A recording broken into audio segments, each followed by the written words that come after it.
দীঘা সিরিজের next part নিয়ে চলে এসেছি। আমাদের এই লুকে অলরেডি তোমরা দেখে নিয়েছো, তারপরও আরো একবার দেখিয়ে দিলাম। যাই হোক, আগের ভিডিওতে তো তোমরা দেখেইছো আমরা হোটেল রুমে পৌঁছে গেছি। দেন আমরা একটু টাইম ওয়েস্ট না করে ফ্রেশ হয়ে সুন্দরভাবে রেডি হয়ে বেরিয়ে পড়েছি। হাঁটি হাঁটি পায়ে আমরা এখন চলে এসেছি সমুদ্রে। রাস্তাতে বমি করে আমার পুরো এনার্জি শেষ হয়ে গেছিল, কিন্তু সমুদ্রটা দেখে ফুল এনার্জি পেয়ে গেছি। এখন ভাবছি এই ভিড়ের মধ্যে কোন সাইডটাতে নামা যায়। এই তো একটুখানি জায়গা পেয়েও গেছি, তাই নেমেও পড়লাম। সমুদ্রে কিছুটা সময় কাটানোর পর আমরা চলে এসেছি ঘোড়ার পিঠে চড়তে। ঘোড়ার পিঠে চাপার এটাই আমার ফার্স্ট এক্সপিরিয়েন্স। আগের বার যখন পুরী গেছিলাম দুজনে, তখনও চাপা হয়নি। ফাইনালি এইবার আমরা উঠে পড়েছি। ঘোড়ার পিঠে চড়ে একটুখানি ঘুরে ফটো ভিডিও তুলে আমরা চলে এসেছি কুলফি খেতে। শীতের দুপুর হলেও এতক্ষণ ধরে রোদের মধ্যে ছোটাছুটি করতে করতে আমাদের গলা শুকিয়ে গেছে। এখন কুলফিটা বেশ টেস্টি লাগছে। এতক্ষণ তো ফটো তোলার জন্য পুরোপুরি ড্রেস ভেজাইনি, ফটো তোলা কমপ্লিট, তাই জন্য এখন ভালোভাবে ঢেউটা নিচ্ছি। সমুদ্রে স্নান কমপ্লিট, এবার আমরা রুমের দিকে চলেছি।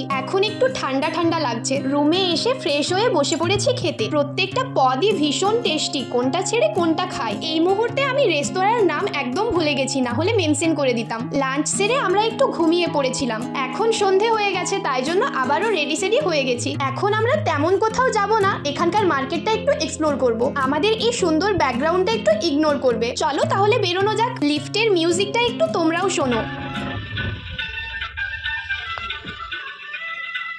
আবার আমরা হাঁটা লাগিয়েছি। সমুদ্রের পাড়েই যেহেতু মার্কেটটা, আমাদেরকে এখন একটু হাঁটতে হবে। এদিক ওদিক হোটেল দেখতে দেখতে আমরা মার্কেটে চলে এসেছি।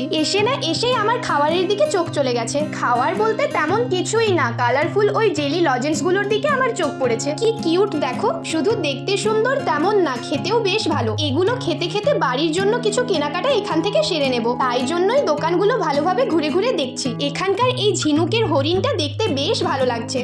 ভালো যেহেতু লাগছে সেহেতু নিয়েও নিলাম। ওটা তো নেওয়া হয়ে গেল, আরো যদি কিছু নেওয়া যায় তাই জন্য আরো একটু ঘুরে ঘুরে দেখছি। এই ময়ূরটা দেখো কি সুন্দর, তাই এটাও নিয়ে নিলাম। এখানকার প্রত্যেকটা জিনিসই ভীষণ সুন্দর, মনে হচ্ছে সবকটাই তুলে নি, কিন্তু সেটা তো সম্ভব না। অগত্যা কয়েকটা কিনে মন খুশি করে আমরা এখন চলে এসেছি চিংড়ি খেতে। সমুদ্রে এত ভ্যারাইটির মাছ থাকার পরও আমার মনটা চিংড়িতেই আটকে থাকে।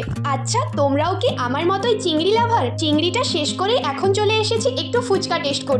ভীষণ সুন্দর খেতে, কিন্তু এই ঠান্ডার মধ্যে ফুচকা খুব একটা বেশি খাওয়া যায় না, তাই 5-6টা খেয়ে আমরা রুমের দিকে হাঁটা লাগিয়েছি। ওই দেখো আমাদের আজকের কেনাকাটা। ডিনারটাও আমরা প্যাক করিয়ে নিয়েছি, রুমে বসে অ্যাশ করে খাবো। চলো তাহলে আজকের মতো ভিডিওটা এখানেই এন্ড করছি। ভালো লাগলে লাইক, কমেন্ট, শেয়ার, সাবস্ক্রাইব করে দিও। দেখা হচ্ছে next day. Tata, good night সবাইকে।